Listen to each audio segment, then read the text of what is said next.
Olá, pessoal, tudo bem? Boa noite. É um grande prazer estar aqui com vocês na nossa primeira jornada de teses de direito administrativo por esse projeto inovador do Grupo Mizuno, que é o OAB Class, especificamente para aqueles que vão se preparar e que vão fazer no próximo domingo a segunda fase do exame de ordem em direito administrativo.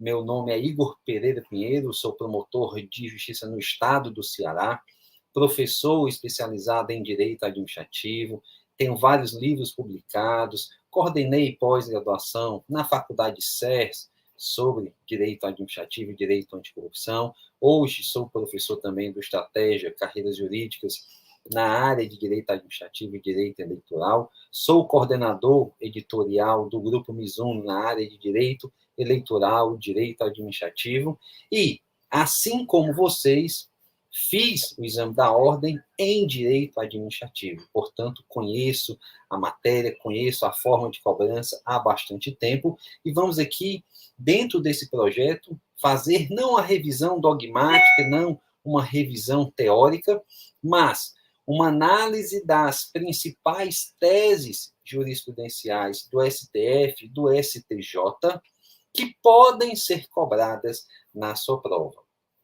Porque nós sabemos que as peças invocam muitas vezes matéria de direito que está ou sumulada por meio de um súmula vinculante ou súmula comum, ou que está cristalizada na jurisprudência do STF, STJ, por meio das teses de repercussão geral e teses de recursos repetitivos. Então, a gente vai trabalhar exatamente isso.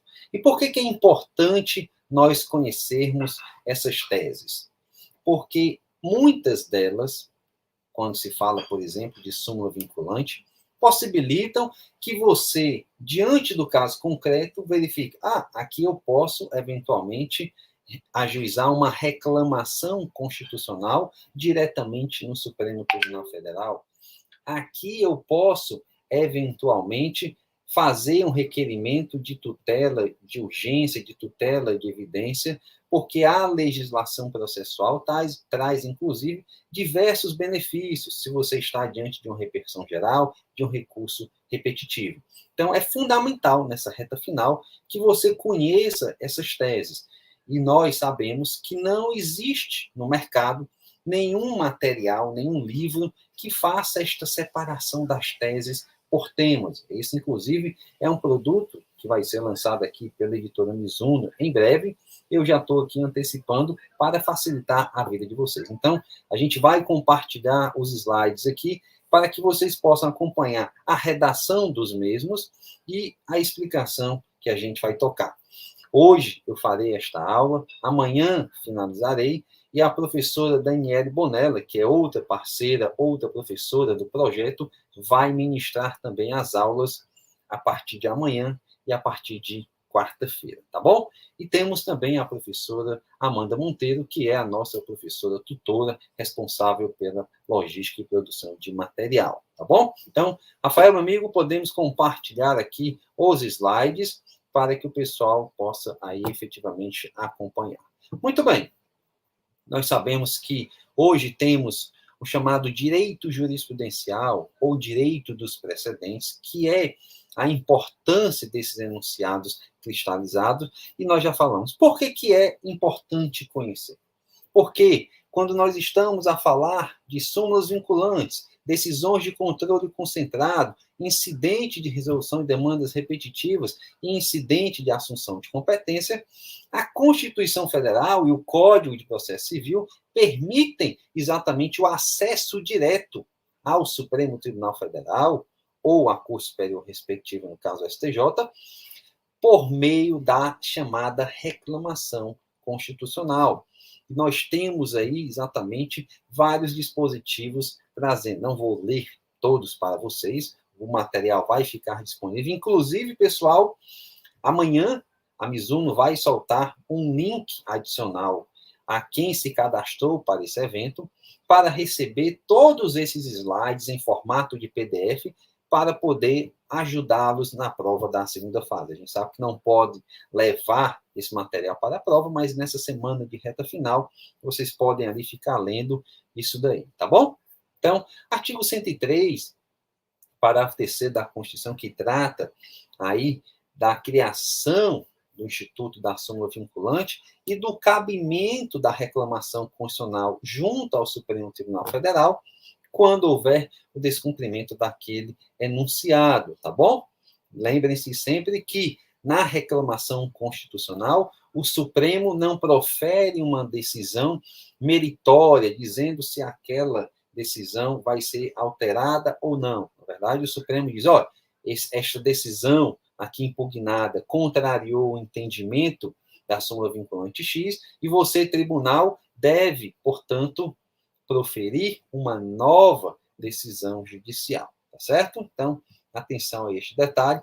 O artigo 988 do Código de Processo Civil trata do cabimento da reclamação. Lembrem-se que a reclamação é possível de ajuizamento, seja pela parte interessada, seja pelo Ministério Público, e há requisitos formais, documentos mínimos que devem acompanhar a petição inicial, tudo isso está lá no artigo 988, parágrafo 2º, e lembrem-se também de olhar o artigo 988, parágrafo 5º, que fala da impossibilidade do manejo da reclamação constitucional em determinadas hipóteses, como no caso de existir trânsito em julgado da decisão a ser impugnada.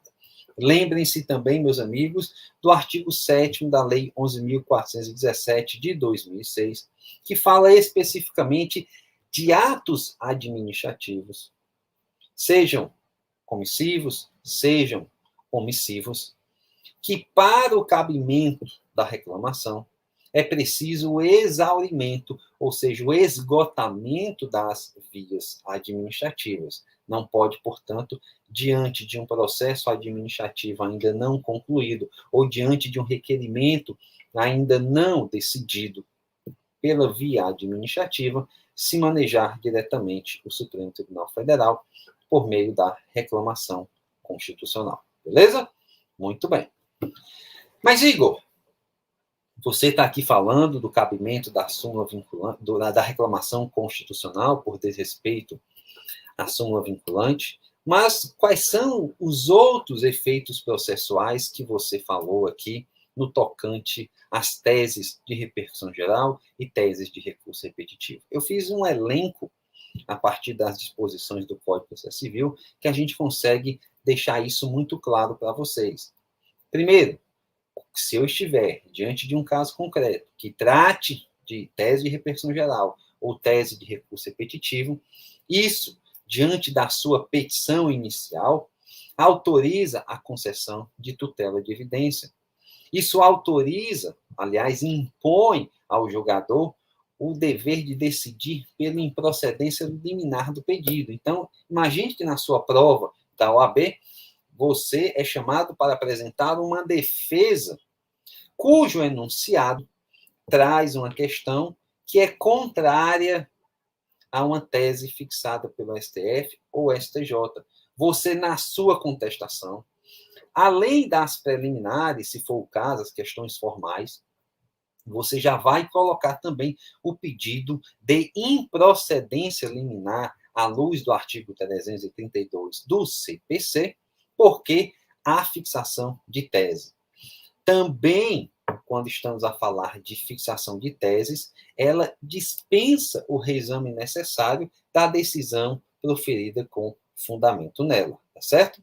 Mas não para por aí. O artigo 932, incisos 4º e 5º, autoriza que o relator do recurso decida monocraticamente o recurso se estivermos diante de um caso. E também é possível o ajuizamento de ação rescisória com fundamento nessas teses, tá bom? Então, atenção, porque é algo importantíssimo.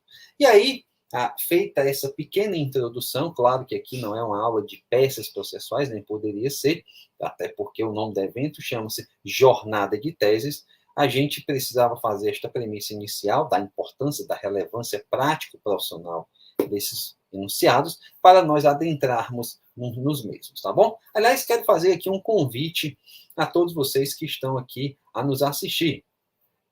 Façam um print da nossa aula, compartilhem no seu Instagram, no Stories, marque seus amigos e as duas publicações mais criativas, mais interessantes e com o maior número de marcação de colegas, vai ganhar cada uma um livro, o nosso livro sobre a nova lei de improbidade administrativa comentada. Esta lei não vai cair agora na segunda fase do exame da ordem, porque foi aprovada e publicada após a publicação do edital, mas você que vai passar na prova de domingo, portanto vai ser um advogado que atuará na área do direito administrativo, esta lei será fundamental para o seu sucesso profissional. Então, estamos combinados. Você compartilha no Stories, você faz ali um post criativo, marca seus amigos e a editora Mizuno vai escolher os 2 melhores e encaminhar para você o nosso livro, A Nova Lei de Improbidade Administrativa Comentada, que é, inclusive, o primeiro do mercado disponível para venda. Muito bem. Vamos começar pelas súmulas vinculantes de direito administrativo. Quais são as súmulas vinculantes que você não pode deixar de saber para a prova? As súmulas vinculantes já foram cobradas tanto na peça prática profissional, como em enunciado de questões discursivas. E vocês precisam conhecer a ratio decidente, a matéria subjacente às mesmas, para que possam se valer ou da via processual ou da fundamentação teórica. Eu começo pela súmula vinculante 3. Percebam aqui o enunciado dessa súmula. Nos processos perante o Tribunal de Contas da União, asseguram-se o contraditório e a ampla defesa, quando da decisão puder resultar anulação ou revogação de ato administrativo que beneficie o interessado, excetuada a apreciação da legalidade do ato de concessão inicial de aposentadoria, reforma ou pensão.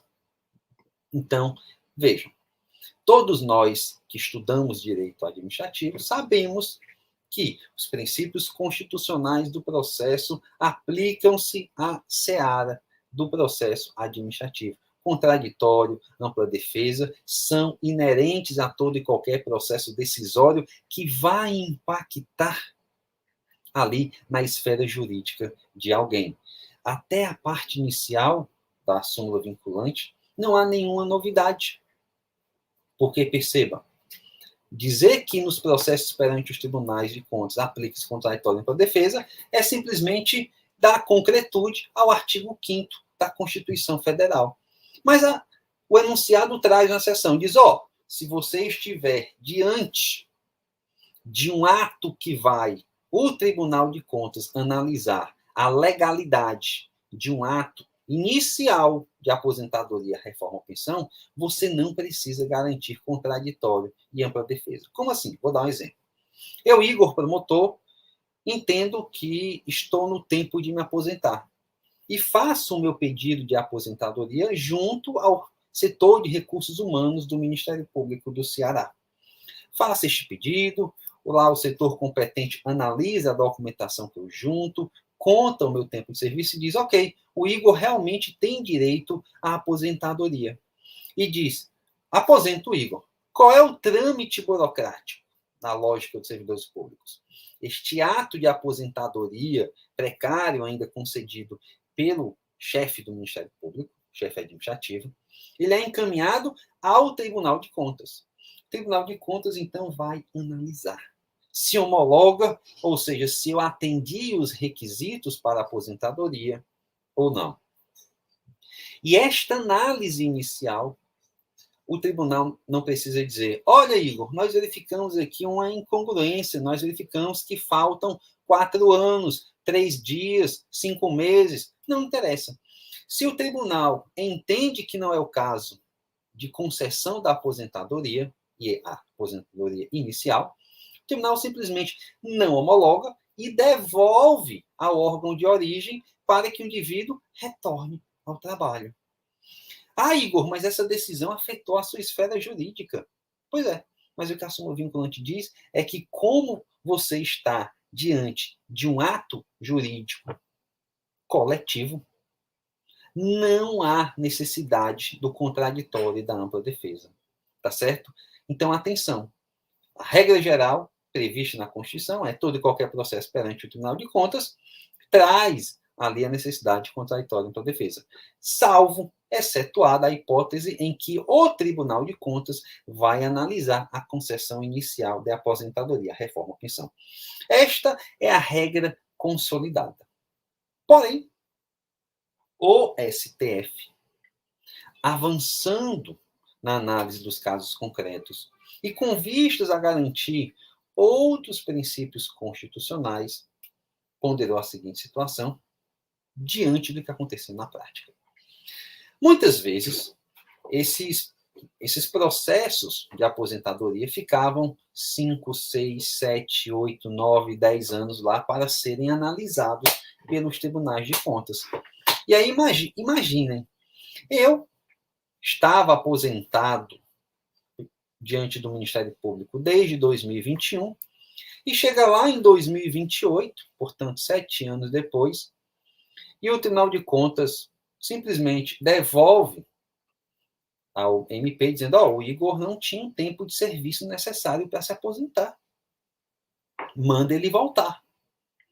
E eu, ao longo desses 7 anos aposentados, construí uma carreira de advogado, uma carreira de professor, e aquela modificação do dia para a noite vai trazer graves prejuízos. Há uma violação clara ao princípio da segurança jurídica, ao princípio da boa-fé. E exatamente por situações como essas, que eram corriqueiras, o STF disse: olha, se o Tribunal de Contas só fizer esta análise após 5 anos, é preciso, sim, garantir contraditório e ampla defesa, ainda que você esteja diante da análise da concessão inicial de aposentadoria, reforma ou pensão. E o STF não diz isso en passant, não diz isso em efeitos colaterais da decisão, não. O STF diz isso em uma tese de repercussão geral, meus amigos. Olha só, o tema 445 da repercussão geral do STF diz, portanto, o seguinte, entre aspas: em atenção aos princípios da segurança jurídica e da confiança legítima, os tribunais de contas estão sujeitos ao prazo de 5 anos para o julgamento da legalidade do ato de concessão inicial de aposentadoria, reforma ou pensão, a contar da chegada do processo à respectiva Corte de Contas. Perceberam aí a modificação? Além de garantir o contraditório e ampla defesa, o tribunal tem um prazo perentório para analisar aquilo, sob pena de estabilização da relação jurídica criada em nome do princípio da segurança jurídica. Muita gente vai dizer: Igor, mas isso é errado, isso pode estabilizar, pode gerar fato consumado de situações ilegais. É verdade. Mas na colisão de princípios, nem sempre a solução extremamente legalista é a cabível. E aí vem à tona também o artigo 54 da Lei 9784 de 99, que é aquele que diz: e por que o Supremo chegou a 5 anos? Exatamente por conta do artigo 54 da Lei 9784 de 99. Esse dispositivo diz que a administração pública tem um prazo decadencial de 5 anos para analisar o seu poder de autotutela, para exercer o controle ex officio, para revogar, para anular atos que sejam praticados por si mesmo. Entretanto, o artigo 54 já diz claramente que está fora deste prazo de 5 anos e, portanto, pode ser exercida a qualquer momento a autotutela, se houver demonstração da má-fé do indivíduo. Então, se a má-fé do indivíduo, aí sim pode-se desconstituir aquela situação sob o manto da segurança jurídica, tá bom?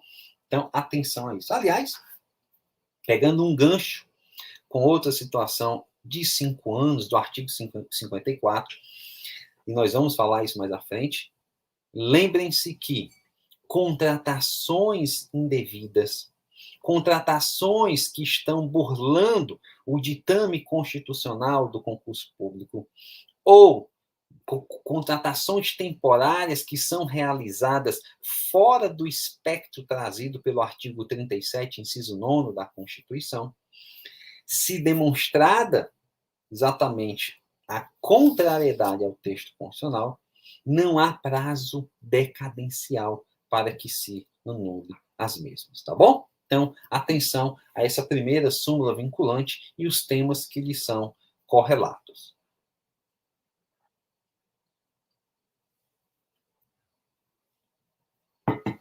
Passemos, portanto, à próxima súmula vinculante. Súmula vinculante número 5, que também aqui é muito mais simples, diz que a falta de defesa técnica por advogado no processo administrativo disciplinar não ofende a Constituição Federal. Isso daqui é a concretização de um entendimento que já era consolidado no STJ e no próprio STF. E agora, se o servidor público responde a um processo administrativo disciplinar, ele escolhe ser defendido pelo profissional, pelo advogado ou não. Se optar por fazer a sua autodefesa, isso não pode mais à frente ser motivo de pedido de nulidade, tá bom? Atenção. Súmula vinculante 6 diz que não viola a Constituição o estabelecimento de remuneração inferior ao salário mínimo para as praças prestadoras de serviço militar inicial. Aqui é o típico do enunciado que nós temos simplesmente que saber decorar o seu comando e aí efetivamente trazer para uma prova.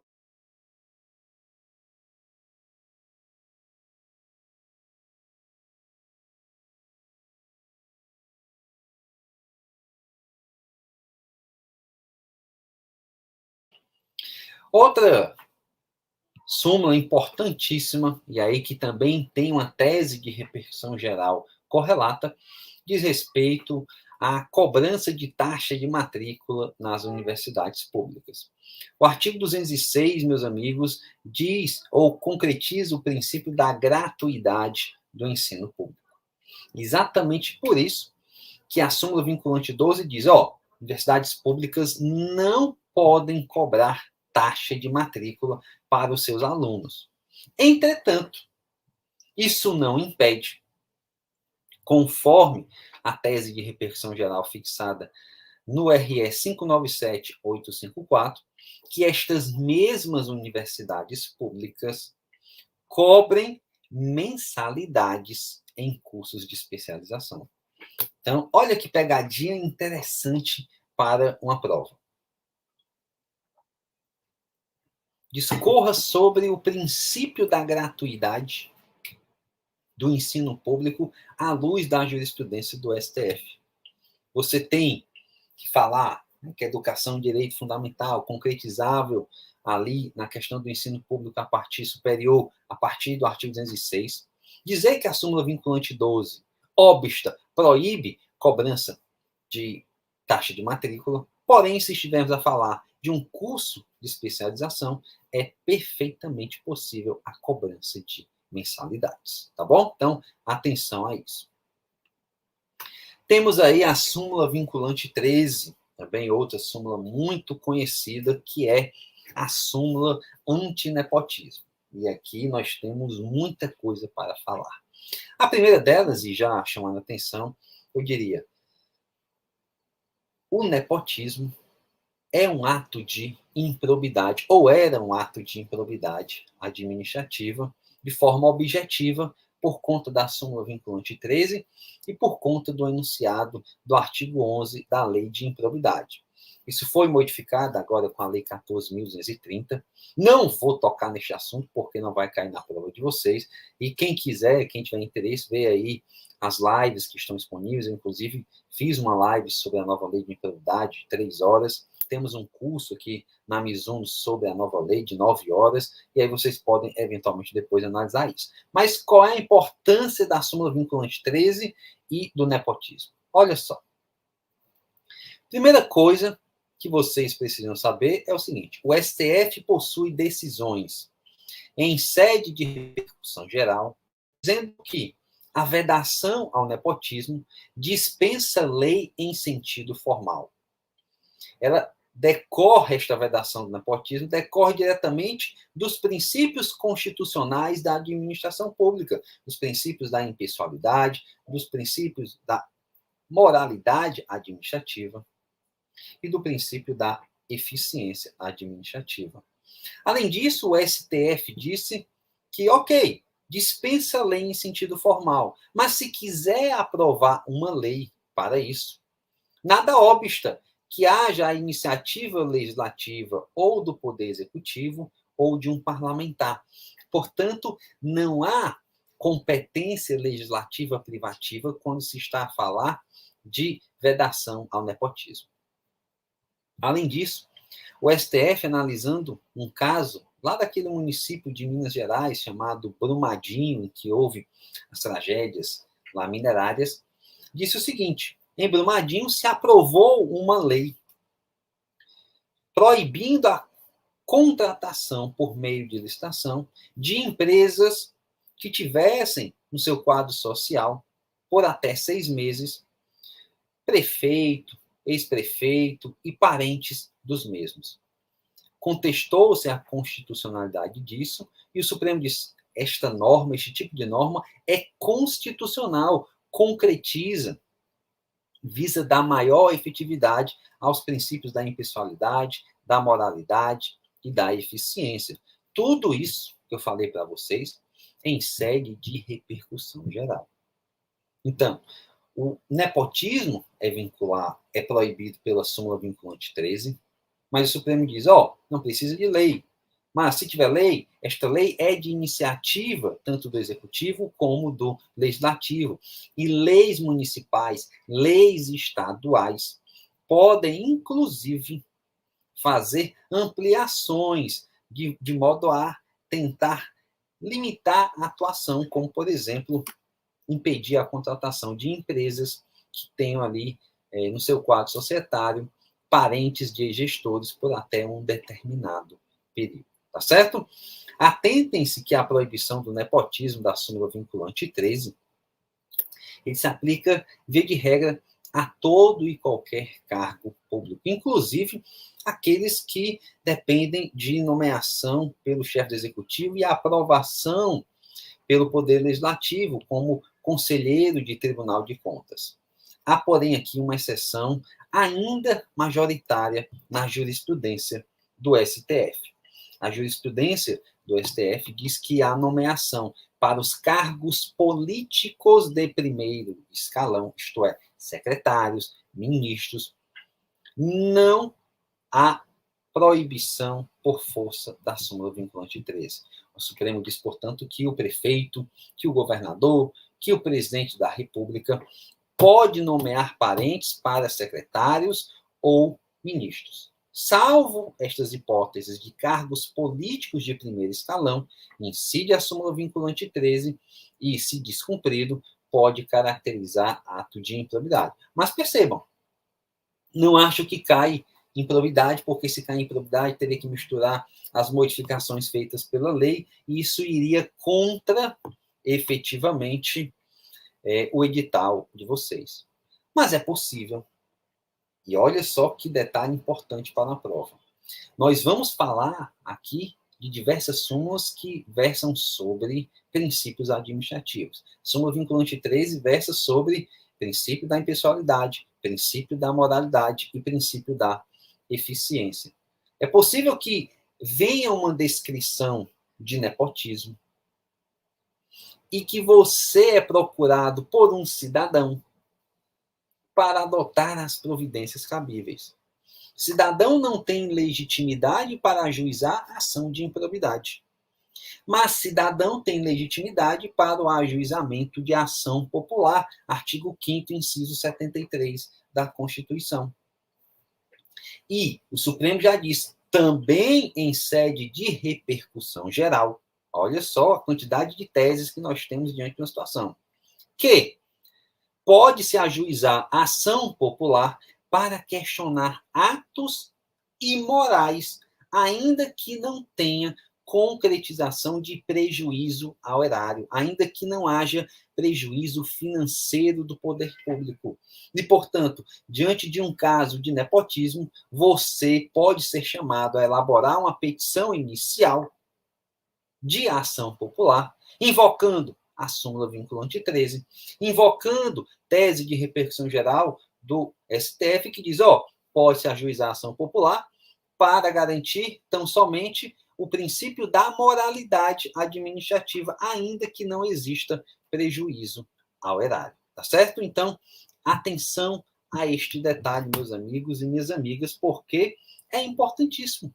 Isso daí cai numa prova e você fica aí, né, muitas vezes pensando o que fazer ou pensando em como inventar. E lembrem-se, em ação popular é possível o requerimento de tutela de urgência, de liminar, e aí, no caso desse nepotismo, você vai pedir uma liminar para fazer o quê? Suspender o ato de nomeação, para afastar a pessoa que goza ali de parentesco, tá certo? Outro detalhe final sobre a questão da súmula vinculante 13.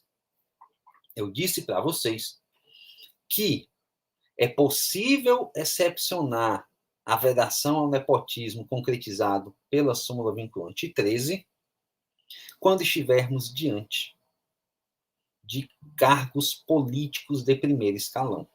Entretanto, o STF traz uma exceção da exceção. A exceção pode nomear para cargos políticos de primeiro escalão, mesmo que seja parente. Entretanto, se esse parente do primeiro escalão for manifestamente inidôneo, não tiver técnica mínima suficiente, capacitação mínima para aquilo, ou se aquela designação for para burlar ou caracterizar uma fraude à lei, o Supremo não autoriza mesmo para o posto de primeiro escalão. E aí, Igor, dá um exemplo. Vou dar um exemplo. Pensem na situação do indivíduo que é filho do prefeito, que é cunhado do prefeito, e ele tem formação em geografia, mas era dono de uma banda de forró, de axé ou de qualquer coisa, e é nomeado para ser secretário de saúde. Um indivíduo que não tem nível superior, um indivíduo que não tem a menor aptidão técnica ou conhecimento básico sobre a área da saúde, e é nomeado simplesmente por ser parente. Nestes casos esdrúxulos, nestes casos objetivamente em que está claro que o indivíduo não tem aptidão mínima, o Supremo diz, não, aí nem mesmo para os cargos políticos de primeiro escalão está permitida a nomeação. E veja que legal.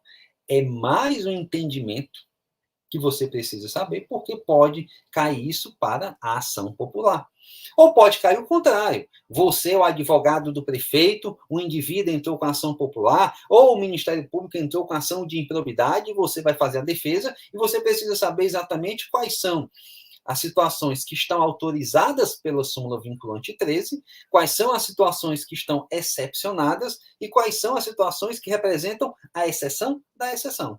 Tá bom? Então, atenção a essa questão da súmula vinculante 13, porque ela é importantíssima e é uma matéria sempre muito ampla. Agora, um detalhe, aí para a gente, de fato, encerrar a súmula vinculante 13. Eu disse para vocês que o entendimento do STF é que para cargos políticos é possível nomear com desrespeito à súmula vinculante 13. Esse é o entendimento majoritário. Por quê?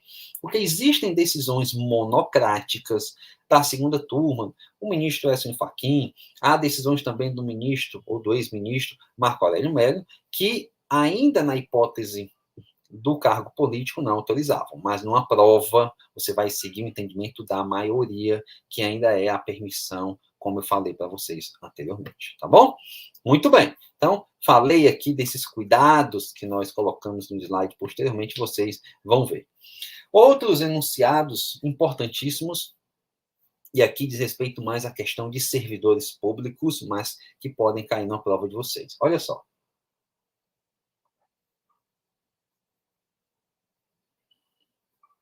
Vou contar aqui uma historinha para vocês, bem rápido, para vocês entenderem, de fato, como a coisa se dá.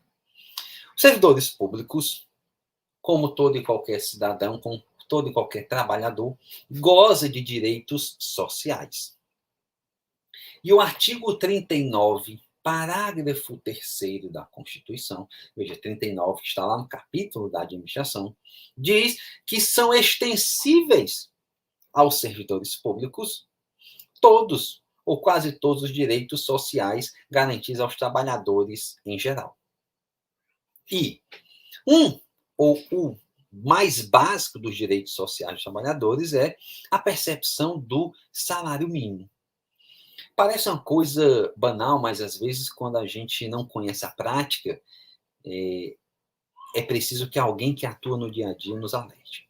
Quando eu assumi como promotor, meus amigos, e não faz muito tempo, foi em agosto de 2010, você vai dizer, faz 11 anos, tá, velho? Mais 11 anos no tempo da história é pouco, né?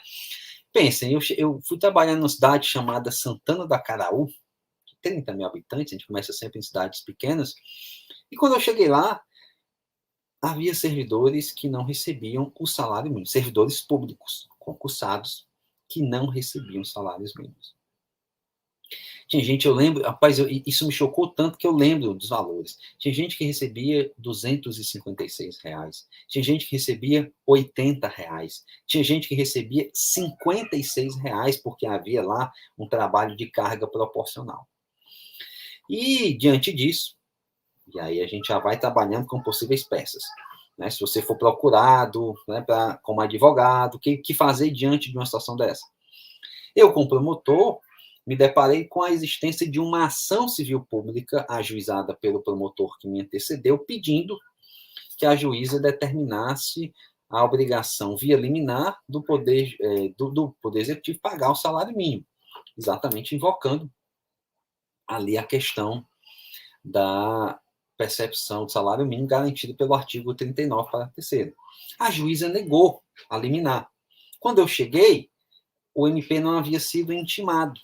E eu, portanto, me dei por intimado, entrei com agravo de instrumento, pedi o efeito suspensivo ativo no agravo de instrumento. Lembrem-se bem, se cai uma peça de agravo de instrumento, uma das questões que você precisa estar atento existe súmula vinculante, existe tese de repercussão geral, porque isso vai robustecer e muitas vezes até trazer ali a cogência para que o relator dê o efeito suspensivo ativo, a chamada liminar no agravo de instrumento. Eu pedi o efeito suspensivo ativo e o desembargador relator deu, mandando que o Poder Executivo pagasse o salário mínimo. E qual a importância do liminar dessa? E vocês podem também ser cobrados. Aqui é sempre derivando para as possibilidades concretas de uma peça. O desembargador mandou pagar. O prefeito veio e disse, olha, eu não posso pagar porque a implementação do salário mínimo vai fazer com que eu ultrapasse o limite de gastos com o pessoal, como diz lá a Lei de Responsabilidade Fiscal, a Lei Complementar 101 de 2000. Porém, o entendimento do STF sempre foi e continua sendo que a implantação de vantagens a servidores públicos por meio de ordem judicial não entra no cômputo, tá certo? De despesa com o pessoal. Então, não pode aí se invocar isso. Vejam a quantidade de coisas que vocês aí podem eventualmente ser demandadas a partir dessa questão de direito social ao servidor público. Mas por que eu falei de direito social ao servidor público e tudo isso? Primeiro, lembre-se, portanto, se você for advogado, eventualmente, no caso concreto do Sindicato dos Servidores Públicos, e você é procurado pelo presidente relatando isso, os servidores não ganham o salário mínimo. Não tem a menor dúvida, você, diante da questão, vai ter duas ou três possibilidades, a depender do que o enunciado deixe claro. Um mandado de segurança, uma ação civil pública, ou mesmo uma ação ordinária. Me parece que se a questão disso aqui, o indivíduo quer que você ajuize a ação para garantir o direito, e aí se a questão falar o direito líquido e certo, o direito pré-constituído, o direito documentalmente demonstrado, ele quer mais um mandado de segurança coletivo. Mas se a questão fala, você garanta o direito difuso dos servidores, associados ou não do salário mínimo, ele quer uma ação civil pública. Então você pode ajuizar. Aí, se tem essas possibilidades, você tem que saber o manejo, tem que saber o rito, tem que saber as peculiaridades de cada uma ação dessa. Mas por que eu tratei dessa matéria? Porque a súmula vinculante 15 e a súmula vinculante 16 tratam exatamente da matéria de direitos sociais de servidores públicos. Percebam aqui o que diz a súmula vinculante 16. E vou pular a 15 exatamente para a gente ter uma lógica no entendimento delas. A súmula vinculante 16 fala: os artigos 7º, inciso 4º e 39, parágrafo 3º da Constituição, referem-se ao total da remuneração percebida pelo servidor público. Isto é, o direito ao salário mínimo, ele existe. Ninguém pode ganhar, nenhum servidor público pode ganhar menos de um salário mínimo. Igor, ainda que a carga seja proporcional, Então, o poder público tem a possibilidade, faz um concurso de 8 horas, coloca o cara para trabalhar 4 horas, isso aí é uma escolha dele. Ele pode colocar o cara para trabalhar às 8 horas ou 4, mas tem que pagar o salário mínimo. Mas veja, na rubrica, vamos falar aqui, no destrinchamento, na divisão dos valores pecuniários dos servidores públicos, muitas vezes acontece o seguinte: você tem o salário base, e você tem as gratificações, os adicionais e outras rubricas pecuniárias. A percepção do salário mínimo, ela está abrangida sobre o montante da remuneração. Então, o que tem que atingir um salário mínimo é o somatório do salário base, das gratificações, dos abonos, de quaisquer outros elementos pecuniários. Se somar tudo e der um salário, você está respeitando a súmula vinculante 16. Então, o salário base, isso é uma pegadinha boa para a prova, e já caiu em prova, salvo engano. O salário base de um servidor pode ser abaixo de um salário mínimo se o total da sua remuneração atingir um salário mínimo, ok? Então, não confundam o total da remuneração, que tem que ser um salário mínimo, com o salário base. O salário base pode ser menos de um salário mínimo, e aí vai ter um abono pecuniário para se atingir o salário mínimo, ok? Muito bem. Entendida a súmula vinculante 16, fica fácil entender a súmula vinculante 15, que diz: o cálculo de gratificações e outras vantagens do servidor público não incide sobre o abono utilizado para se atingir o salário mínimo. Então, suponhamos, o salário mínimo é R$1.000. Suponhamos, eu sei que não é, mas suponhamos que seja R$1.000 para a gente calcular de uma forma mais fácil. E eu tenho um salário base de R$500. Eu tenho um abono pecuniário de mais 500 para chegar a um salário mínimo. Ok. Entretanto, eu exerço uma função insalubre e tenho ali um direito, conforme a lei municipal, de 20%, 30% de insalubridade. Esses 20%, 30% do adicional não vão ser calculados sobre o total da remuneração. Vai ser calculado sobre o salário base. Vejam, o cálculo de gratificações e outras vantagens, diz o enunciado, não incide sobre o abono para se atingir o salário mínimo. Então, as gratificações e outras vantagens incidem sobre o salário base, ok? Atenção a esse detalhe, porque isso pode realmente ser cobrado na prova. Esse detalhe que pode induzir muita gente aí, beleza? Muito bem. Vamos aí, pessoal, interagir, tá bom? Aqui na nossa jornada, no nosso chat, aqui do YouTube, me deem um feedback se vocês estão compreendendo, se está sendo produtivo, para que a gente possa canalizar as energias aqui rumo à aprovação de vocês, por favor, tá bom? Vamos lá. Mas estou vendo aqui muita gente já fazendo postagens, muita gente marcando, mas não esqueçam, marquem a OAB Class, marquem o professor Igor, @prof. Igor Pinheiro, marquem a professora Daniele Bonella também, @Daniele Bonella Administrativo. Então, faça a marcação dos 3 professores aí do curso também, por favor, tá bom? Não marquem só a OAB Class, que o professor fica chateado, o professor fica carente de vocês também. Quero ver todo mundo lá na minha timeline, por favor, e passem também a nos seguir no Instagram. Muito bem. Vamos aqui avançar, porque é muita coisa para a gente falar, é muita coisa que pode ser cobrada na sua prova. Próximo enunciado vinculante do STF diz, súmula vinculante 21, é inconstitucional a exigência de depósito ou arrolamento prévios de dinheiro ou bens para a admissibilidade de recurso administrativo. Então, é claro que a condição financeira de uma pessoa não pode ser limitador para que eu, diante de uma situação, de um processo administrativo, possa ou não recorrer, para que o meu recurso possa ou não ser admitido. Então, súmula vinculante 21 é também aí uma questão boa de cair na prova, porque pode descrever uma situação em que você está representando um servidor público ou um cidadão que, diante de um processo, tem o seu recurso administrativo inadmitido por ausência de depósito prévio, tá certo? Então, atenção a isso daí, por favor.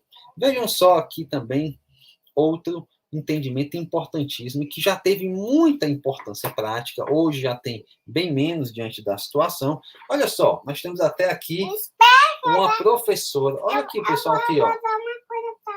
Vai fazer uma coisa. Olha aqui, mas eu estou ao vivo com os alunos aqui. Olha aqui, Sofia, pessoal. Olha aqui, vem cá. Vem cá comigo. Então, a Sofia... Sofia, dá oi pro pessoal. Olha aqui, ó. Olha quem chegou aqui. Oi, pessoal. Boa noite. Tudo bom? Sofia, diz aqui para os alunos. Pode fazer nepotismo? Não. Eles não ouviram. Fala olhando para a tela. Não. Pode comprar voto? Não. Muito bem. Agora diz para eles, para ser o grande finale.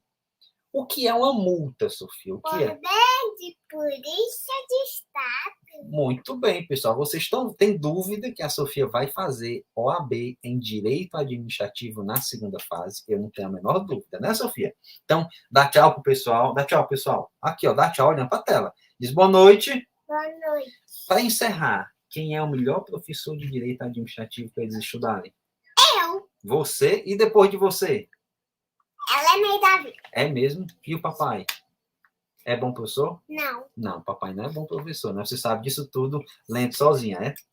Tá certo. Pode dar tchau, pessoal. Vamos continuar Tchau. a aula. Tchau, pessoal. Boa noite, né? Vai lá. É verdade, eu acho que ela tem razão. Eu acho que ela, com 4 anos sabendo tudo isso, ela é melhor professora do que eu, né, pessoal? Então vamos embora. Vamos nós. Vou até botar aqui as estrelinhas que ela me deu. Bem, pessoal. Súmula vinculante 37. Percebam aqui. Não cabe ao Poder Judiciário, que não tem função legislativa, aumentar vencimentos de servidores públicos sob o fundamento de isonomia. O que acontecia diante do caso concreto? E pode ainda ser questionado numa prova. A gente sabe que as teses muitas vezes são ressuscitadas nas provas.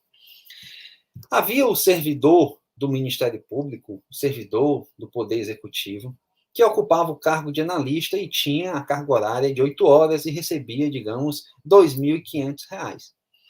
E havia o servidor do Poder Executivo, do Poder Judiciário, que tinha a mesma carga horária daqueles, que tinha as mesmas funções compatíveis, mas que recebia R$ 4.000. Os sindicatos das associações dos servidores públicos, ou o próprio servidor público individualmente, entrava com mandado de segurança e dizia: olha só, senhor juiz, eu ocupo o mesmo cargo de analista, eu tenho as mesmas atribuições, eu exerço as mesmas funções, porém eu recebo 1.500 a menos. Isso viola flagrantemente o princípio da isonomia, isso viola o princípio da igualdade, princípio ao qual a administração pública está vinculada. E, portanto, eu peço que Vossa Excelência determine a inclusão na minha folha de pagamento desta diferença pecuniária. E, por algum tempo, essa tese prosperou, até chegar no Supremo. E a questão ser simulada, primeiramente, isto foi simulado não de forma vinculante, e depois isso ser transformada na súmula vinculante 37, para dizer, ó, judiciário, você não é administrador, você não pode inserir, você não pode criar adicional de vencimento, porque isso viola o princípio da legalidade, tanto da legalidade administrativa como o princípio da legalidade orçamentária.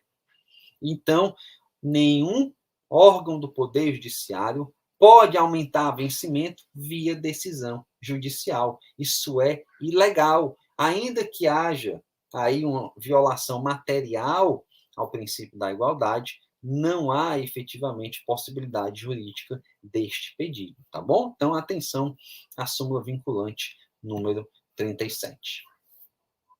Temos a súmula vinculante número 38, que também é muito objetivo e dispensa maiores comentários, que fala: é competente o município para fixar o horário de funcionamento de estabelecimento comercial. Lembrem-se, porém, que há também outro entendimento do STF falando sobre horário de funcionamento de instituições financeiras e bancárias, que aí não seria competência do município, mas competência da União. E, claro, quando a súmula 38 diz que a competência é do município para fixar o horário de estabelecimento comercial, é evidentemente por meio de uma lei municipal, tá bom? Muito bem.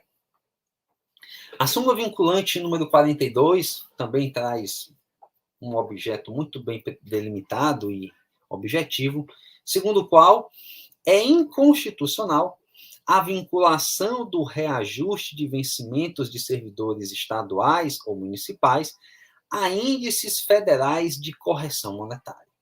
Portanto, imaginem uma lei do Estado do Ceará que diz: os analistas administrativos do Poder Executivo terão direito ao reajuste mensal ou a revisão anual de que trata o artigo 3710 da Constituição, por meio do INCC, do INPC, por meio de qualquer índice federal aí de correção monetária. Isso é manifestamente inconstitucional, porque é preciso uma lei, meus amigos, é preciso uma lei anual garantindo a recomposição dos subsídios dos servidores públicos. E aí, por favor, peço sempre atenção, vocês que são administrativistas, que vão ser advogados públicos, que vão ser juízes, promotores, procuradores, ou mesmo grandes advogados aí do setor público. Lembrem-se, quando a imprensa começa a dizer: servidores públicos querem aumento este ano, a gente tem que ter parcimônia nessa observação. Servidor público pode querer aumento ou servidor público pode querer a recomposição anual. E a recomposição anual do subsídio é um direito constitucional do servidor público. Está no artigo 37, inciso 10 da Constituição Federal. Mas isso não pode ser objeto de imposição também judicial. O Supremo já decidiu que não se pode, pela via de sentenças aditivas, diante da omissão disso, ser feito pelo judiciário. Então, se o Poder Executivo ou se o Parlamento não aprova uma recomposição anual, não pode o Poder Executivo, sob pena de violação ao princípio da separação dos poderes, adentrar nesta questão. Tá bom? Muito bem. Chegamos aí a outra súmula importantíssima que certamente tem muita relevância prática para uma prova, que é a súmula vinculante número 43. A súmula vinculante número 43 fala que é inconstitucional toda modalidade de provimento que propicie ao servidor investir-se sem prévia aprovação em concurso público, destinada ao seu provimento, em cargo que não integra a carreira na qual anteriormente investiu. Então, percebam o seguinte. Aqui, veda-se a chamada ascensão funcional. Ou seja, eu ingresso no serviço público em determinado cargo de nível médio e vou, ao longo do tempo, progredindo para outros cargos que não são da mesma carreira. Então, imagine, eu sou promotor de justiça. Eu entro como promotor de entrância inicial. A carreira de promotor tem vários graus. Tem promotor de entrância intermediária, tem promotor de entrância final, tem procurador de justiça. Esta minha ascensão funcional ocorre dentro da mesma carreira, não há qualquer legalidade. Mas eu não posso ser analista administrativo, depois virar assistente, depois virar promotor, depois virar procurador. Eu não posso, muitas vezes, como acontecia nos órgãos de polícia, um indivíduo entrava ali como auxiliar, depois virava inspetor, depois virava chefe de equipe, depois virava delegado. E isso acontece, às vezes, inclusive, por meio de emendas constitucionais nos estados, pegam determinadas carreiras que eram de nível médio, transformam em nível superior, em outra carreira, e aí tenta-se fazer esta ascensão automatizada. Isso é inconstitucional, pessoal. Você pode progredir na carreira em que você está investido. Você só pode adentrar em um novo cargo, em uma nova carreira por meio de concurso público. O princípio constitucional do concurso público está lá no artigo 37, inciso 2, que precisa ser rigorosamente observado. Então, é um tema muito importante aqui da súmula vinculante número 43. E percebam, a ascensão funcional, por representar a ofensa objetiva ao texto constitucional, por força do artigo 37, parágrafo 2º da Constituição, que nulifica toda e qualquer contratação fora do ditame constitucional, estas ascensões funcionais podem ser arguidas a qualquer tempo. Não há preclusão, não há decadência, não se aplica aquela lógica do artigo 54 que eu falei anteriormente. Então, percebam que a qualquer momento isso pode ser contestado. Eu fiz isso, por exemplo. Lá nessa comarca inicial que eu cheguei, que tinha pessoas que não recebiam salário mínimo, eu também constatei que havia pessoas que, ao longo do tempo, ingressaram em cargos de carreiras diferentes e que recebiam remunerações maiores por conta disso, sem ter feito concurso público. E isso tinha 15, 20 anos. E eu ajuizei a ação civil pública pedindo a anulação destes atos administrativos de ascensão funcional. Claro que eu não poderia pedir o ressarcimento do que receberam, porque, inclusive, é tese de repercussão geral dizendo, nas hipóteses de contratações irregulares, você pode pedir a anulação, mas você não pode pedir o ressarcimento do que foi pago, sob pena de enriquecimento ilícito por parte do Estado. Então, numa prova, você, como advogado, pode contestar eventualmente numa ação popular, essas contratações indevidas, mas você não pode pedir o ressarcimento do erário para fins de recebimento do que foi pago naquele cargo indevido, tá bom? Cuidado com isso. Aliás, também é tese de repercussão geral no STF, segundo a qual o contratado irregularmente tem apenas 2 direitos ditos trabalhistas, que é a percepção da sua remuneração e o levantamento do saldo de FGTS, tá bom? Eis aí também uma pegadinha interessante para isso. Eu até coloquei essa matéria, mas trouxe aqui algumas decisões para ficar bem claro, né? Impossibilidade da preclusão, como eu disse para vocês. Olha como esse entendimento é bastante consagrado e didático, acórdão do STJ. Decisão de 2018, mas isso continua aplicável perfeitamente agora em 2021. Olha só o que fala o STJ. Inaplicável o artigo 54 da Lei 9784 de 99 para estabilizar situações flagrantemente colidentes com a Carta Magna, em razão do princípio da máxima eficácia das normas constitucionais. A administração pode anular a qualquer tempo o ato administrativo de admissão de servidores públicos sem concurso público, não se cogitando da incidência do disposto no artigo 54 da Lei 9784 de 99, posto que flagrantemente inconstitucional. E aí traz ali decisões correlatas, tá bom? Então, atenção a isso. Outro tema importante ainda nos entendimentos vinculantes do STF diz respeito a concurso público e, especificamente, exame psicotécnico. Exame psicotécnico é, conforme a súmula vinculante 44, matéria adstrita à lei. Então, só pode se submeter um candidato a concurso público ao exame psicotécnico se a lei daquela carreira especificamente trouxer a previsão de que é preciso o exame psicotécnico. E o exame psicotécnico previsto no edital tem que trazer critérios objetivos, certo? Muito bem. Esta matéria consta lá de decisões também no âmbito do STJ e foi cristalizada lá naqueles enunciados da jurisprudência em teses do STJ, na sua 9ª edição, por meio de 2 verbetes que vocês precisam conhecer.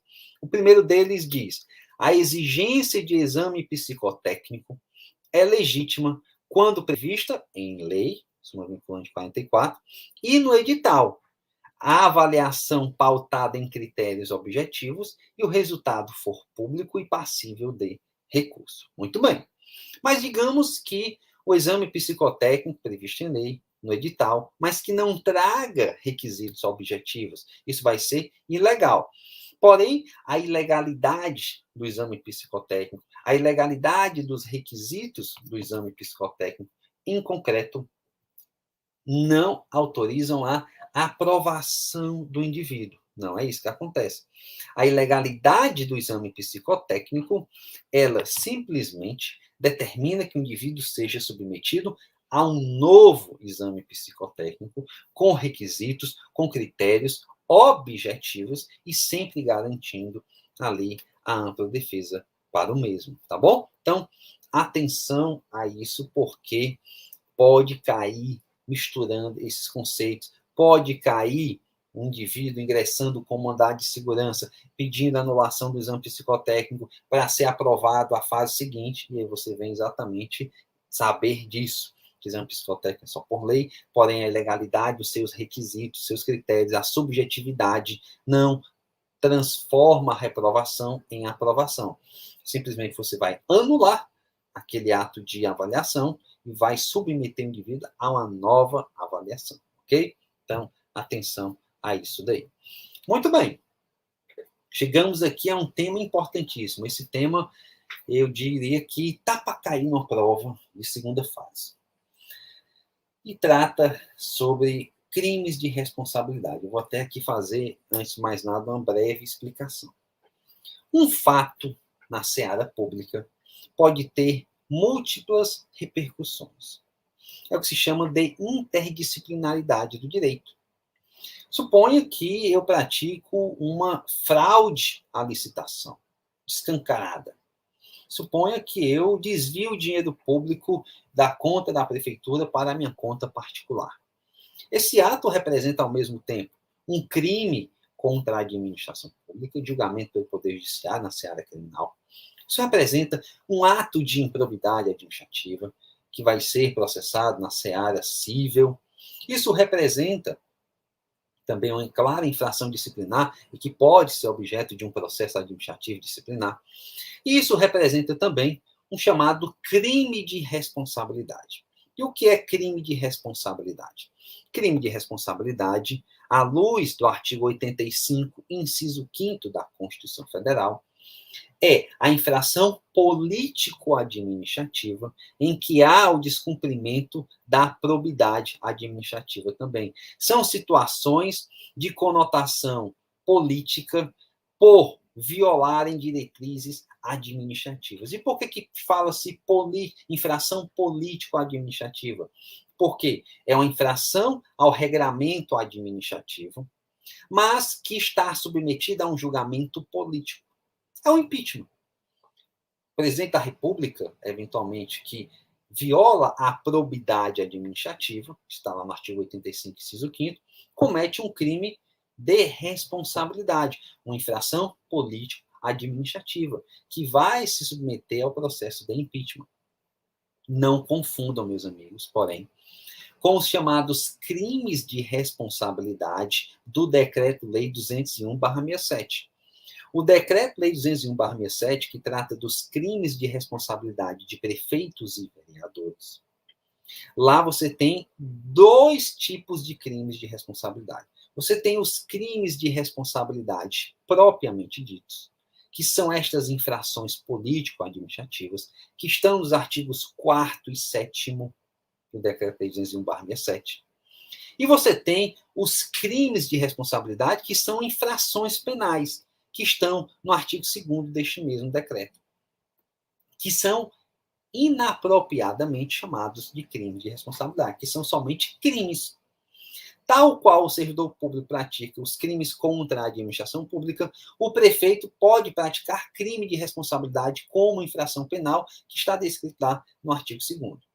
Mas o que diz a súmula vinculante 46 depois de toda essa apresentação? Olha, quem define crime de responsabilidade, quem define as normas de processo e julgamento dos crimes de responsabilidade é somente a União. Então, suponha que a lei orgânica de um município, que uma Constituição do Estado, que uma lei municipal, que uma lei estadual diga: o processo de impeachment ou o pedido de impeachment do prefeito junto à Câmara autoriza o seu afastamento se houver decisão da maioria absoluta, se houver decisão de 2/3. Imagine que você é um advogado do prefeito e você recebe esta notificação. Meus amigos, isso tem acontecido muito na prática. E olha que peça bela pode cair. O que você vai fazer? Você vai entrar com a reclamação direto no Supremo.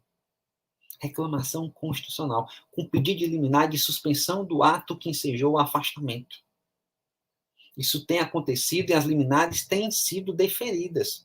Exatamente porque lei municipal, lei estadual, nem mesmo emenda constitucional estadual, pode trazer um rito diferente do previsto no Decreto-Lei 201/67.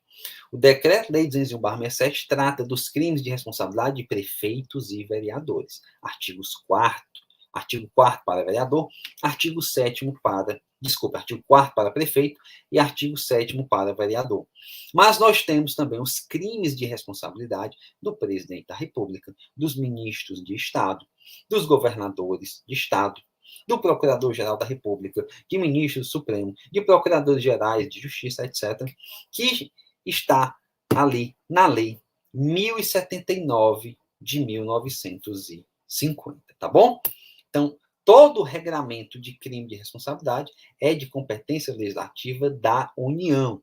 Estados e municípios não podem. Se fizerem isso, estão desrespeitando a súmula vinculante 46 e os atos concretos desses processos ensejam reclamação direta no Supremo Tribunal Federal, tá bom?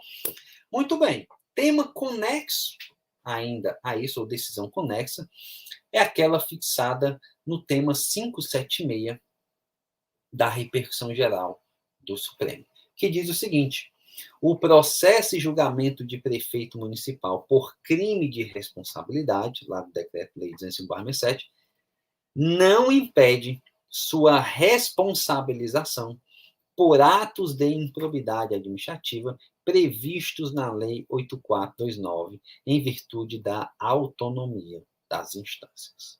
Então, percebam. o prefeito, o vereador, ele vai responder concomitantemente a ação de improbidade, a ação penal, a ação administrativa, sem que isso represente bis in idem, tá bom? Tema de repercussão geral fixado pelo Supremo Tribunal Federal, tá bom? Atenção a isso daí.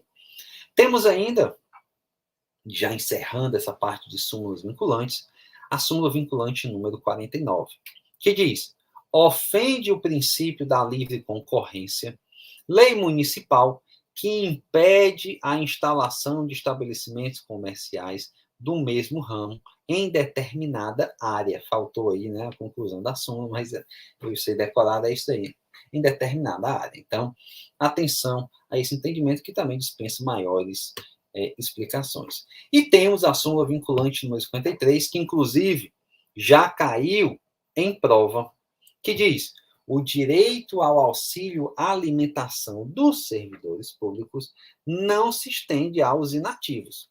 Então, auxílio alimentação é matéria específica, é direito específico daqueles que estão na ativa, tá bom?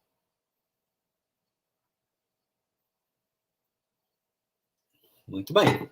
Então, vejam aí a quantidade de matéria que nós temos já aí abordado nessa parte inicial e que podem muito bem cair numa prova de segunda fase. Beleza. Então, a gente encerra a parte de princípios administrativos ou de súmulas vinculantes e vai adentrar sobre as principais teses de repercussão geral fixadas pelo Supremo em princípios administrativos. E vocês vão ver que a gente vai tratar de princípios e derivar para diversas matérias aqui. Nós vamos tratar de concurso público, nós vamos tratar de princípio republicano, nós vamos tratar de pensões, nós vamos tratar de anulação de atos administrativos, ou seja, de diversas matérias. Mas eu vou dar aqui um pequeno intervalo de 10 minutos, meus amigos, marquem aí 10 minutinhos, e a gente volta para exatamente abordar essas teses de repercussão geral, as teses fixadas em ADIs pelo Supremo Tribunal Federal, na matéria de princípios administrativos. Então, aguardo vocês, 10 minutinhos, a gente volta. Um abraço.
E aí, pessoal, então vamos retomar aqui o estudo das teses e vamos abordar, portanto, os entendimentos agora em repercussão geral do Supremo Tribunal Federal na matéria de princípios administrativos.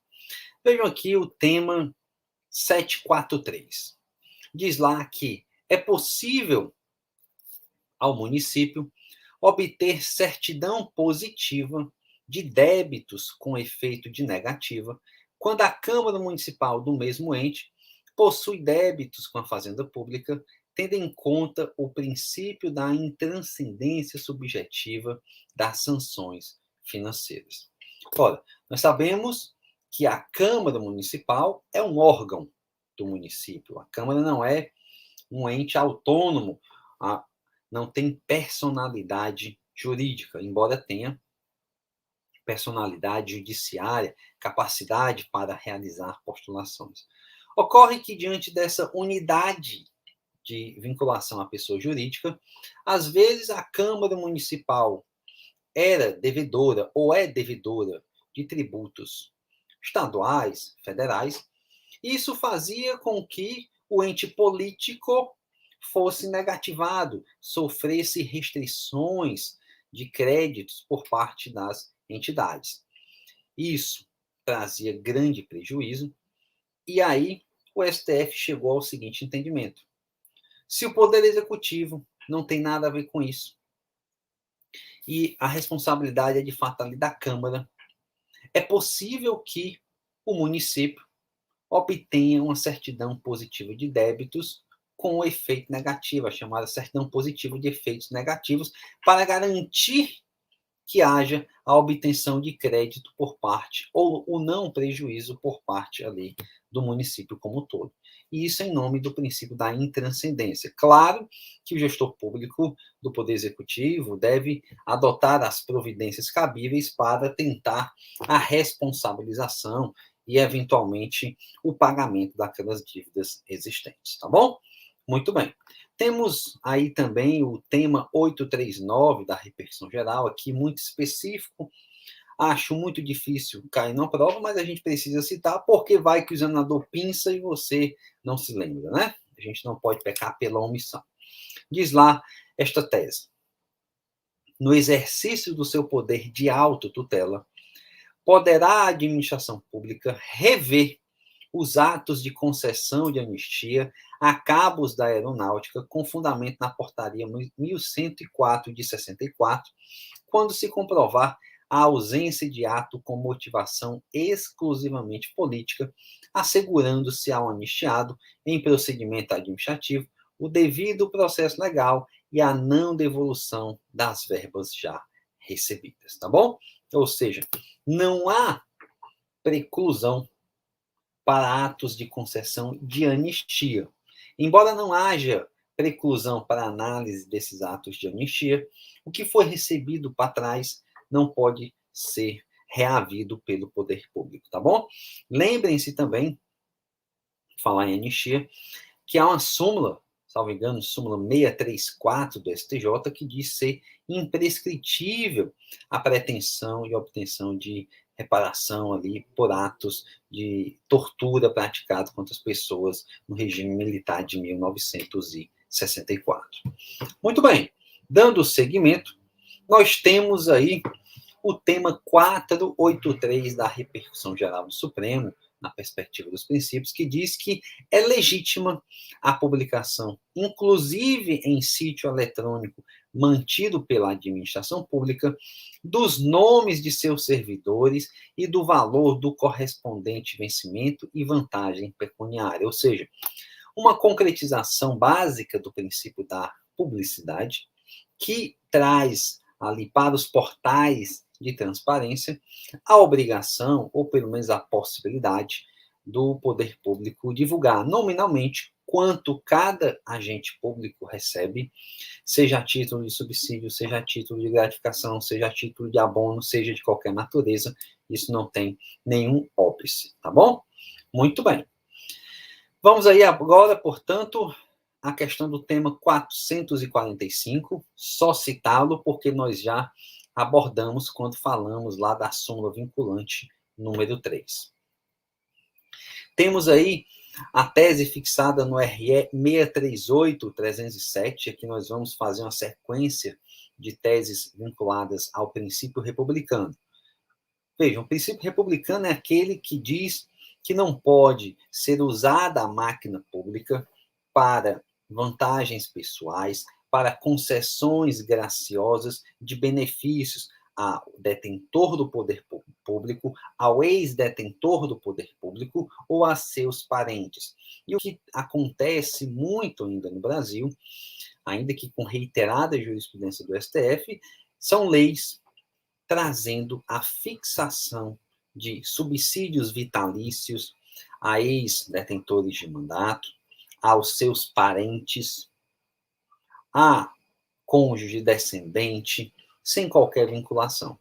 E aí isso traz, evidentemente, à tona a questão dos ex-presidentes da República. Nós sabemos que há legislação federal trazendo a possibilidade de ex-presidente da República perceber um subsídio, de ex-presidente da República ter acesso a seguranças, a carros oficiais, a assessores. Isso é relativamente questionável, mas nós estamos a falar aí de pessoas que ocuparam o maior posto da República, de pessoas que, em tese, desagradam interesses econômicos, e não de 5.570 prefeitos, né? Que nós temos 5.570 municípios, multiplicado a cada 4 anos que podem ser renovados, depois 5.570 presidentes e câmaras, de modo que isso geraria, inclusive, um efeito financeiro extremamente prejudicial. E o Supremo vem decidindo há bastante tempo, agora, inclusive, em outubro de 2021, deu a decisão ratificando esse entendimento, que diz, por exemplo, que lei municipal versando sobre subsídio vitalício, considerado o exercício de mandato de vereador anterior e a consequente pensão em caso de morte, é incompatível com a Constituição Federal. Então, atenção a essas concessões graciosas de pensão a ex-agentes políticos, a agentes políticos ou a seus dependentes. Muito bem. Outro tema importantíssimo de repercussão geral diz respeito àquele fixado no recurso extraordinário 658.026. Neste recurso, diz: o conteúdo jurídico do artigo 37, inciso 9 da Constituição Federal pode ser resumido ratificando-se dessa forma o entendimento da Corte Suprema de que, para que se considere válida a contratação temporária, é preciso o quê? Então, o 37, inciso 9 da Constituição, traz a autorização para a realização de contratos temporários. Os contratos temporários só podem acontecer com a edição de lei formal do respectivo ente federado. Então, a União tem uma lei específica, o Estado tem uma lei específica, o município tem uma lei específica, e lá serão apontados os requisitos mínimos para a contratação temporária, mas é preciso que a situação fática da contratação temporária ela seja excepcional, que ela abranja cargos específicos. Não é constitucional lei que autorize contratação temporária de forma indiscriminada, de forma genérica. Isso é uma burla ao concurso público. E é exatamente isso que diz a tese fixada no artigo 658.026. Olha só as condicionantes trazidos pelo Supremo. Os casos excepcionais precisam estar previstos em lei, na lei do ente federado. O prazo de contratação precisa ser predeterminado. C, a necessidade tem que ser temporária. O interesse público tem que ser excepcional. A necessidade de contratação tem que ser indispensável, sendo vedada a contratação para os serviços ordinários permanentes do Estado e que devam estar sob os aspectos das contingências normais da administração. Então, em 2016, nós tivemos aquela crise do Zika vírus e surgiu a necessidade da contratação temporária de agentes de endemias, de pessoas vinculadas à área de acesso às comunidades mais carentes. Ok? Situação totalmente excepcional, não prevista, temporária, Não era uma situação corriqueira. A tese veda exatamente contratação temporária para os serviços ordinários. Então, um gestor público que faz contratação temporária para, ainda que a lei diga que pode, auxiliar serviços gerais, técnico administrativo, analista, médico, enfermeiro, dentista, ou seja, ele transforma a estrutura administrativa do ente político em cabide de emprego pelo contrato temporário. Isso é inconstitucional e, portanto, precisa ser questionado. E você pode questionar isso numa ação popular, numa ação civil pública. Como, Igor? Você vai arguir difusamente a inconstitucionalidade da lei que autoriza aquela contratação para cargos ordinários, e ao arguir difusamente esta inconstitucionalidade, você vai pedir liminarmente a suspensão daquelas contratações, a determinação da realização de concurso público e, no mérito, a anulação das contratações realizadas com base naquela lei que você quer ver difusamente declarada inconstitucional, certo? Então, atenção a esse detalhe. Aliás, por falar em declaração difusa de inconstitucionalidade, lembrem-se da súmula vinculante número 10, que trata da necessidade da cláusula de reserva de plenário. Suponha que você esteja diante de uma situação dessa, em que o enunciado falou que você pediu difusamente a declaração de inconstitucionalidade, mas que o juiz negou, você vai ter que agravar. E quando você agravar, você vai ter que se lembrar de pedir que seja aplicada a súmula vinculante 10 e remetido o caso lá para o órgão especial do Tribunal de Justiça, que é aquele previsto constitucionalmente para análise desses controles de constitucionalidade de forma difusa, tá bom? Mas acho difícil cair isso na segunda fase, mas se cair, a gente precisa estar atento a esses detalhes. Então, RE 65826 quer dizer, basicamente, os requisitos das contratações temporárias que podem ser objeto de questionamento numa ação civil pública ou numa ação popular, porque viola o princípio da moralidade também. Muito bem, aqui temos os temas 29 e tema 66, que concretizam aquilo que eu já falei anteriormente.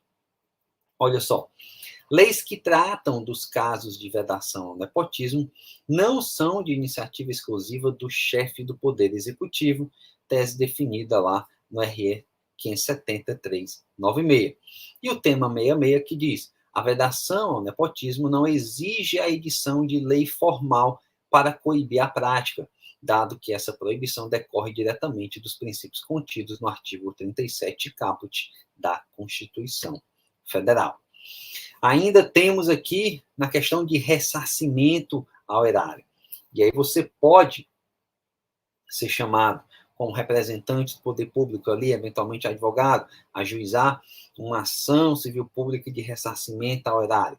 E você tem que saber que, via de regra, o prazo de ressarcimento segue o prazo ordinário de 5 anos. Você pode estar diante de um caso de uma ação popular para pedir ressarcimento ao erário, o prazo é de 5 anos, está no artigo 21 da Lei 4717 de 65, mas você precisa saber as hipóteses de imprescritibilidade do pedido de ressarcimento.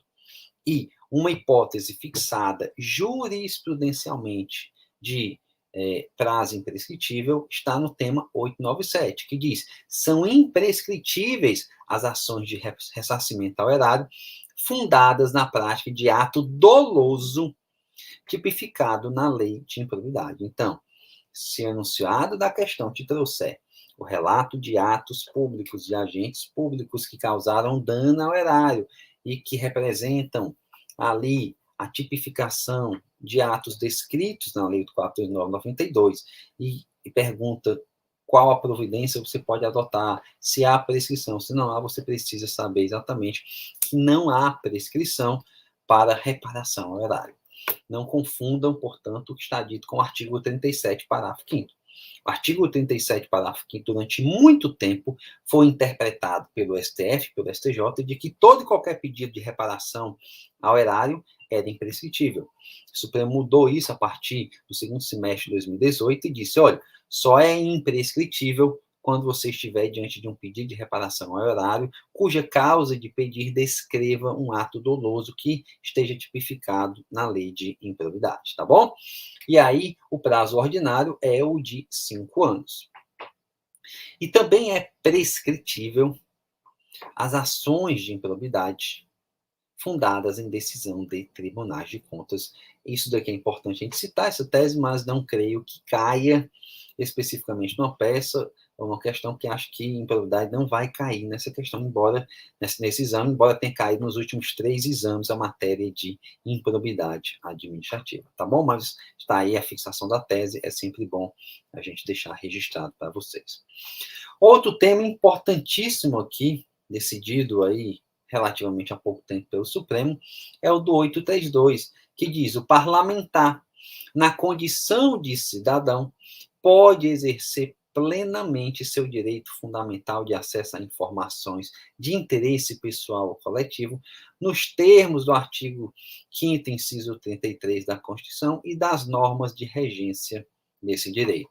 O caso concreto aqui foi muito interessante, porque o parlamentar fez um requerimento nesta condição para que a Câmara dos Vereadores requisitasse ao chefe do Poder Executivo determinadas informações. O prefeito tinha maioria na Câmara e isso foi negado. O parlamentar, então, entrou como cidadão, ele, pessoa física, junto ao Poder Executivo, com base na Lei de Acesso à Informação, pedindo: quero estas informações. O município se negou. O município disse que não havia interesse em agir, que ele era parlamentar e que ele tinha que usar das suas prerrogativas. Entretanto, a condição de agente público, a condição de agente político de qualquer pessoa, não lhe retira os direitos inerentes à sua cidadania.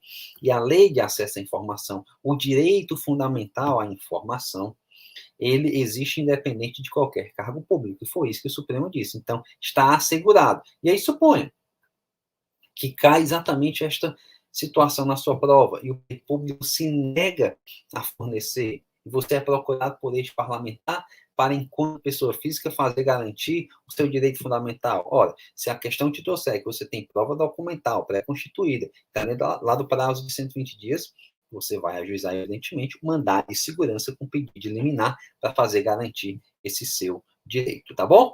Então, atenção. Nós temos ainda 2 temas aí importantes na área do controle administrativo. Prestação de contas, meus amigos, é um princípio constitucional sensível da área administrativa. A ausência de prestação de contas é ato de improbidade. A ausência de prestação de contas, à luz dos artigos 34 e 35 da Constituição Federal, autoriza, inclusive, intervenção de unidade federada em outra unidade federada. E aí, a gente tem alguns dispositivos aqui, alguns temas importantes. O primeiro deles é o tema 835, que diz: para fins do artigo 1º, inciso 1º, a linha G da Constituição, da Lei Complementar 64/90, a apreciação das contas de prefeito, tanto as de governo quanto as de gestão, será exercida pelas câmaras municipais, com auxílio dos tribunais de contas competentes, cujo parecer prévio somente deixará de prevalecer por decisão de 2/3 dos vereadores. Então, prestação de contas do chefe do Poder Executivo sempre será analisado pelas câmaras municipais. Atenção. O Tribunal de Contas dá um parecer opinativo pela aprovação, pela rejeição, mas a Câmara Municipal é que vai analisar as contas do prefeito. E se o parecer do Tribunal de Contas for em determinado sentido, para ele ser desconstituído, precisa de 2/3 dos votos da Câmara. Isso faz surgir a questão da desaprovação ficta de contas. Uma questão pode perguntar a você: existe desaprovação ficta de contas? Se isso cair na sua prova, você vai dizer que não.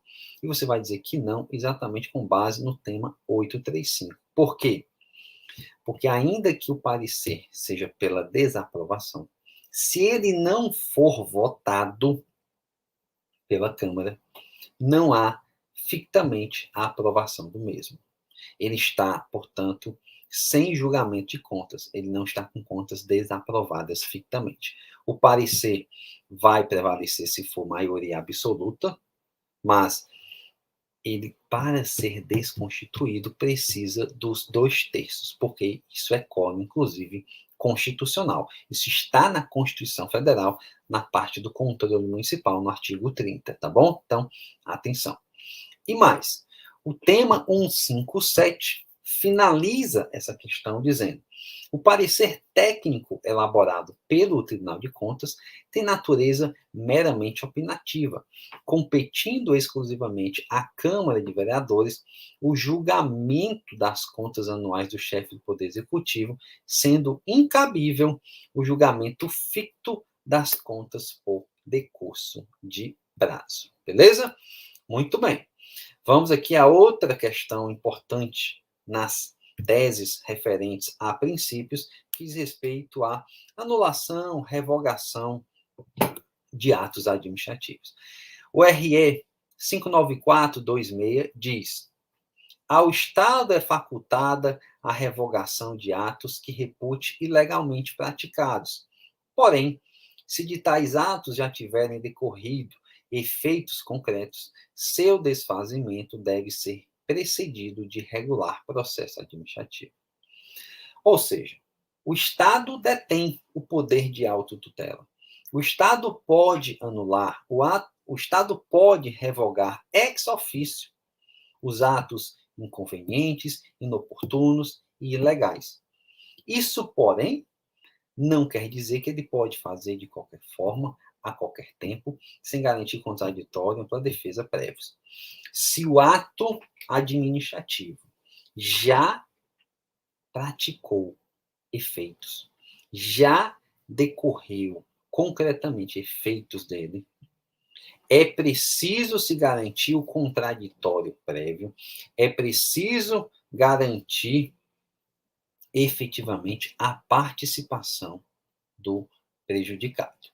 Isso, inclusive, tem íntima conexão com o artigo 50 da Lei 9784 de 99, que traz ali o dever de motivação também por parte do poder público. É importante vocês ficarem atentos a isso, tá? Então, anulação e revogação de atos administrativos podem ser realizados de ofício. Mas se o ato que se vai anular ou revogar já produziu efeitos, tem que se garantir o contraditório e a ampla defesa e a participação prévia do cidadão ali que vai ser afetado, tá bom? Muito bem. Ainda na questão do RE, da matéria das teses, nós temos aí o RE 705-140, que diz: a Constituição de 1988 comina de nulidade as contratações de pessoal pela administração pública sem a observância das normas referentes à indispensabilidade da prévia aprovação, não gerando essas contratações contra a Constituição quaisquer efeitos jurídicos válidos em relação aos empregados contratados, a não ser, como eu disse para vocês, a percepção dos salários referentes ao período trabalhado e nos termos do artigo 19A da Lei 80.3690, ao levantamento dos depósitos efetuados no Fundo de Garantia por Tempo de Serviço, o chamado FGTS. Beleza? Então, atenção a isso daí, porque é algo que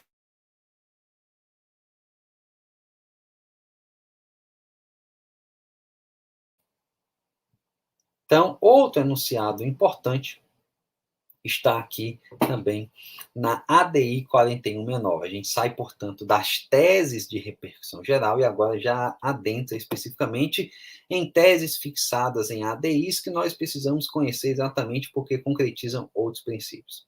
Primeira, ADI 4169, que diz: o pagamento de prestação pecuniária mensal e vitalícia a ex-governadores e suas viúvas extrapola o poder constituinte derivado, violando o princípio federativo, além de não se compatibilizar com os princípios da impessoalidade e da moralidade administrativa.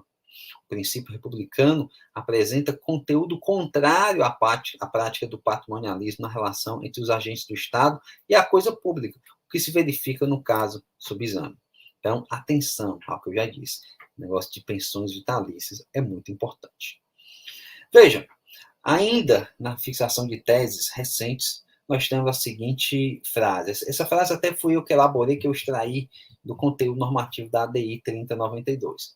Surge inconstitucional vedação à administração pública de contratação de empresa cujo quadro seja integrado por pessoa condenada ante a prática de crime ou contravenção envolvendo atos discriminatórios, considerada a inobservância ao princípio da intransmissibilidade da pena e ao artigo 37, inciso 21 da Constituição. Então, se a empresa possui no seu quadro societário ou possui ali no seu quadro de empregados uma pessoa que já foi condenada por qualquer situação, isso não pode ser transferida à pessoa jurídica, porque possui personalidade jurídica diversa.